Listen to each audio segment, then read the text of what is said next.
Easy physics বই থেকে এই পর্বে আমরা ময়মনসিংহ বোর্ড 2024-এর একটি সৃজনশীল প্রশ্ন সমাধান করব। প্রথম সূত্রটা খেয়াল করো, হুকের সূত্রটি লেখো। হুকের সূত্রটি হচ্ছে স্থিতিস্থাপক সীমার মধ্যে পীড়ন বিকৃতির সমানুপাতিক।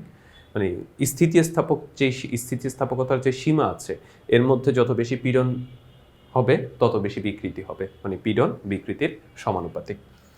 পিতলের কলসের চেয়ে মাটির কলসে পানি বেশি ঠান্ডা থাকে কেন, ব্যাখ্যা করো। প্রথম তোমাকে মাটির কলসের স্ট্রাকচারটা বুঝতে হবে। মাটির কলসের যে স্ট্রাকচার সেটা হচ্ছে মাটির কলসে অসংখ্য সূক্ষ্ম ছিদ্র থাকে। এই সূক্ষ্ম ছিদ্রগুলো যেমন খালি চোখে দেখা যায় না, আবার এই ছিদ্রগুলো এমন যে এখান থেকে হচ্ছে খুব দ্রুত পানি বের হয়ে পড়ে যাবে এরকমও না। এই ছিদ্রগুলো খুবই সূক্ষ্ম। তুমি যদি মাটির কলসে অনেক দিন ধরে পানি রেখে দাও, 1 মাস 1.5 মাস পরে দেখবে যে মাটির কলসের নিচের অংশ একটু ভেজা ভেজা মনে হচ্ছে বাহির থেকে। এর পেছনে কারণ হচ্ছে ওই যে সূক্ষ্ম ছিদ্রগুলো আছে, এই সূক্ষ্ম ছিদ্রগুলো দিয়ে পানিগুলো বাহিরে আসতে শুরু করে। তো মাটির কলসে সূক্ষ্ম ছিদ্র আছে, এই সূক্ষ্ম ছিদ্রগুলো দিয়ে পানি বাহিরে আসে। পানি বাহিরে আসার ফলে পানিগুলো বাষ্পে পরিণত হয়। এই বাষ্পে পরিণত হওয়ার জন্য যেই তাপটা প্রয়োজন, মানে বাষ্পায়নের যে সুপ্ত তাপটা, এটা মাটির কলসের ভেতরের পানি থেকে গৃহীত হয়। এই মাটির কলসের ভেতরের পানি থেকে তাপটা গৃহীত হয় বলে ভেতরের পানির তাপটা কম থাকে, যার ফলে পানিটা ঠান্ডা থাকে। তাহলে বিষয়টা কি, মাটির কলসে সূক্ষ্ম ছিদ্র থাকে, এই সূক্ষ্ম ছিদ্র দিয়ে পানিগুলো বের হয়ে আসতে পারে। বের হয়ে আসা পানি বাষ্পীভূত হওয়ার জন্য বাষ্পায়নের যে সুপ্ত তাপটা প্রয়োজন, সেই সুপ্ত তাপটা মাটির কলসের ভেতরের পানি থেকে গৃহীত হয়, যার ফলে মাটির কলসের ভেতরের পানির তাপ কম থাকে, অর্থাৎ পানি ঠান্ডা থাকে। অন্যদিকে উল্টোটা হচ্ছে পিতলের কলসে কোনো ছিদ্র থাকে না, যার ফলে পানি বের হয়ে আসতে পারে না, পানি বাষ্পীভূত হয় না, তাই ওইখানে তাপটা স্টোর করা থাকে। অর্থাৎ মাটির কলসের তুলনায় পিতলের কলসে পানি কিছুটা গরম থাকে। গ নম্বর প্রশ্ন হচ্ছে, ছোট পিস্টনে 10 কেজি ভর চাপালে সাম্য অবস্থার জন্য বড় পিস্টনে কত ভর দিতে হবে। মানে আমি এখানে যদি 10 কেজি ভর চাপাই তাহলে এটা নিশ্চিত নিচে নেমে যাবে। এই পিস্টনটা নিচে নামলে এই পিস্টনটা উপরে উঠে যাবে। এখন আমি যদি ব্যালেন্স করতে চাই তাহলে এইখানে যতটুকু ভর দিব এখানে এরকম একটা ভর দিতে হবে যাতে দুইটা জায়গায় বলের পরিমাণ সমান হয়ে যায়। তাহলে আমার উদ্দেশ্য হচ্ছে দুইটা জায়গায় বলের পরিমাণ সমান করে ফেলা। সেই হিসাবে এখানে আমার ভর চাপাতে হবে। তো এখানে এই পিস্টনের ব্যাসার্ধ দেয়া আছে 25 সেন্টিমিটার আর এই পিস্টনের ব্যাসার্ধ দেয়া আছে 1.25 মিটার। একটু খেয়াল করি, এগুলা কিন্তু হচ্ছে তোমরা পরীক্ষায় ভুল করবে। এটা কিন্তু সেন্টিমিটার ইউনিটে দেয়া আছে, এটা কিন্তু মিটার ইউনিটে দেয়া আছে। তাহলে এটা মিটারকে মিটারে রেখেই সেন্টিমিটারকে মিটারে নিয়ে যেতে হবে। অনেকেই ধরে নেয় যে দুইটা সেম ইউনিটে দেয়া আছে, এগুলো একটু ভালো করে খেয়াল করতে হবে। এখন আমরা সূত্র জানি F2/F1 সমান হচ্ছে A2/A1। F2/F1 সমান হচ্ছে A2/A1। তো F2 এর পরিবর্তে লেখা যায় M2G, F1 এর পরিবর্তে M1G, A2 এর পরিবর্তে πr2 স্কয়ার, A1 এর পরিবর্তে πr1 স্কয়ার, যেহেতু সিলিন্ডার আকৃতি। এখন উভয় জায়গা থেকে হচ্ছে পাই কাটাকাটি করা যায়, এখানে হচ্ছে জি কাটাকাটি করা যায়, এই যে M1 কে এই পাশে গুণ করে দেওয়া যায়, আর এখানে থাকবে কি R2/R1 হোল স্কয়ার।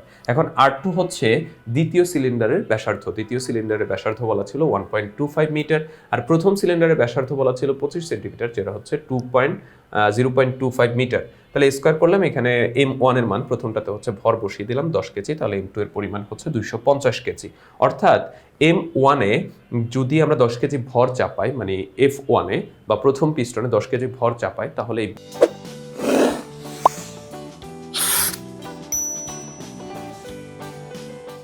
বলটাকে ব্যালেন্স করার জন্য F2 তে আমাকে 250 কেজি ভর চাপাতে হবে। এটাই হলো অ্যান্সার। ঘ নম্বর প্রশ্ন খেয়াল করো, পিস্টনদ্বয়ের সরণের অনুপাত 25:1 হবে কিনা। মানে এইটাতে এই পিস্টনটা যতটুকু নিচে নেমে আসছে আর এই পিস্টনটা যতটুকু উপরে উঠে আসছে, এই দুইটার মধ্যে যে সরণের অনুপাত সেটা 25:1 হবে কিনা, এটা আমাদেরকে গাণিতিকভাবে বিশ্লেষণ করে দেখাইতে হবে। এখন আমরা ছোট পিস্টনের যে সরণ হয় সেটাকে ধরে নিলাম L1, আর বড় পিস্টনের যে সরণ হয় সেটাকে আমরা ধরে নিচ্ছি L2।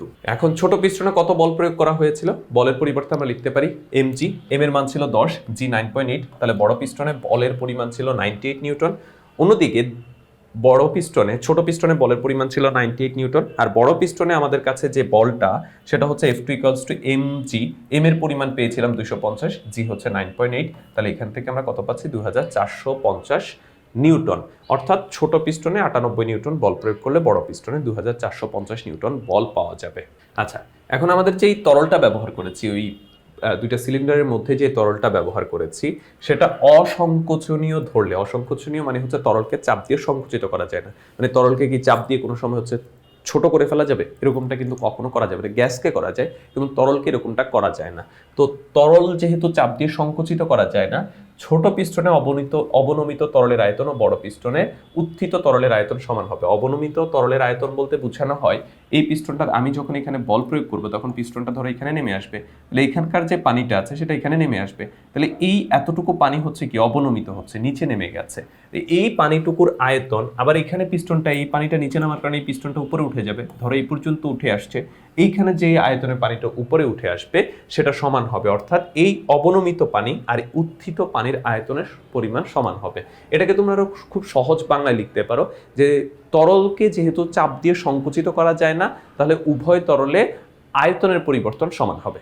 এখানে যে এই যে কঠিন একটা বাক্য দিয়ে লেখা আছে না, যে ব্যবহৃত তরলটি অসংকোচনীয় ধরলে ছোট পিস্টনে অবনমিত তরলের আয়তন ও বড় পিস্টনে উত্থিত তরলের আয়তন সমান হবে, এত কঠিন বাংলার প্রয়োজন নেই। আমরা লিখব যেহেতু তরলকে চাপ দিয়ে সংকুচিত করা যায় না, তাই উভয় পিস্টনে তরলের আয়তনের পরিবর্তন সমান হবে। আয়তনের পরিবর্তন সমান হওয়া মানে কি, V1 সমান হচ্ছে V2, আর V1 সমান হচ্ছে V2 হলে আমরা V1 এর পরিবর্তে লিখতে পারি ক্ষেত্রফল ইনটু প্রথমটার ক্ষেত্রে উচ্চতা, আর এই ক্ষেত্রে ক্ষেত্রফল ইনটু দ্বিতীয়টার ক্ষেত্রে উচ্চতা। তো এখন A1 এর পরিবর্তে পাই R1 স্কয়ার, A2 এর পরিবর্তে পাই R2 স্কয়ার, উভয় পাশ থেকে আমি পাই পাই কাটাকাটি করে ফেলতে পারি। L1 ঠিক রাখলাম, L2 নিচে ডিভাইড হয়ে গেল, এখানে R2 ঠিক আছে, R1 নিচে চলে গেল, আর হোল স্কয়ার হয়ে যাবে।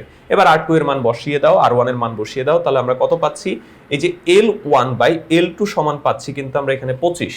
আমরা যদি এতটুকু ক্যালকুলেশন করি তাহলে এখানে পাবো হচ্ছে 25, মানে L1 বাই L2 সমান হচ্ছে 25, তাহলে L1 ইস টু L2 সমান কি হবে 25:1।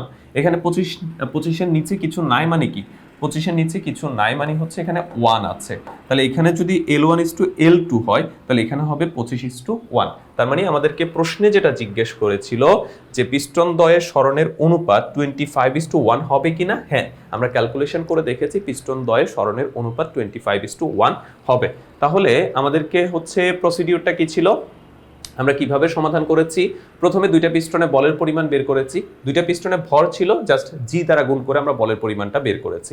বলের পরিমাণ তোমরা চাইলে F1/F2 সমান A1/A2 থেকে আবার বের করতে পারো, কোনো সমস্যা নেই। গতে আমাদের যেহেতু ভর বের করা ছিল তা আমরা সেখান থেকে জি দ্বারা গুণ করে দিয়ে বলের পরিমাণটা পেয়ে গেছি। এখন আমরা জানি তরলকে চাপ দিয়ে সংকুচিত করা যায় না, তাহলে উভয় পিস্টনে আয়তনের পরিবর্তনের পরিমাণ সমান, V1 is to V2। V1 এর পরিবর্তে A1 L1 মানে ক্ষেত্রফল ইনটু উচ্চতা, পানির যতটুকু সরণ হয়েছে সেটাই তো অবনমিত বা উত্থিত পানির উচ্চতা, তাহলে A1 সমান L1 সমান হচ্ছে A2 সমান L2। A1 এর পরিবর্তে পাই R1 স্কয়ার, আর A2 এর পরিবর্তে পাই R2 স্কয়ার, এখান থেকে পাই পাই কাটাকাটি চলে যায়, R2 ঠিক আছে, R1 নিচে চলে আসছে, R2 এর উপর স্কয়ার, R1 এর স্কয়ার একসাথে হোল স্কয়ার লিখে দিলাম, এখানে L1 ঠিক ছিল, L2 নিচে চলে আসছে, ভ্যালু বসিয়ে ক্যালকুলেশন করে আমরা পাচ্ছি হচ্ছে 25, মানে 25/1। তাহলে L1/L2 সমান যদি 25/1 হয় তাহলে L1 ইস টু L2 সমান হচ্ছে 25:1। এটাই আমাদের সমাধান। একটা জিনিস নিয়ে তোমাদের একটু কনফিউশন হতে পারে, সেটা তোমাদেরকে একটু সমাধান করে দিই। আমি এখান থেকে পিস্টনটাকে এখানে নামানোর পরে তাহলে আমার এই ক্ষেত্রে সরণ কতটুকু ঘটছে, এতটুকু পরিমাণে সরণ ঘটছে। আবার আমি যদি বলি যেই তরলটা নামছে সেই তরলের উচ্চতা কত, সেটাও এতটুকু, তার মানে এই ক্ষেত্রে তরলের উচ্চতার পিস্টনের সরণ দুইটার পরিমাণই সমান। আবার সেম এখানে যদি পিস্টনটা উপরের দিকে উঠে তাহলে পিস্টনের সরণ কতটুকু, এই যে যতটুকু উপরে উঠছে সেটাই পিস্টনের সরণ। আবার যদি বলি পানি কতটুকু উচ্চতা বৃদ্ধি পেয়েছে, পানি এখান থেকে এই পর্যন্ত উঠছে, অর্থাৎ এই ক্ষেত্রেও পিস্টনের সরণ আর উচ্চতার পরিমাণ সেম। তাই এই ক্ষেত্রে এই যে আমরা পানির আয়তনের পরিবর্তে আমরা ক্ষেত্রফল ইনটু L1 লিখেছি, L1টা পিস্টনের সরণও আমরা বলতে পারি, পানির উচ্চতাও বলতে পারি, দুইটা জায়গায় আমরা এটা ব্যবহার করতে পারি। তো এটাই ছিল এই প্রশ্নের সমাধান। আশা করি তোমরা বুঝতে পেরেছো। এই প্রশ্নগুলো আমরা সমাধান করছি ইজি ফিজিক্স বই থেকে। তোমরা যারা ইজি ফিজিক্স বই সংগ্রহ করনি খুব দ্রুত সংগ্রহ করে ফেলবে।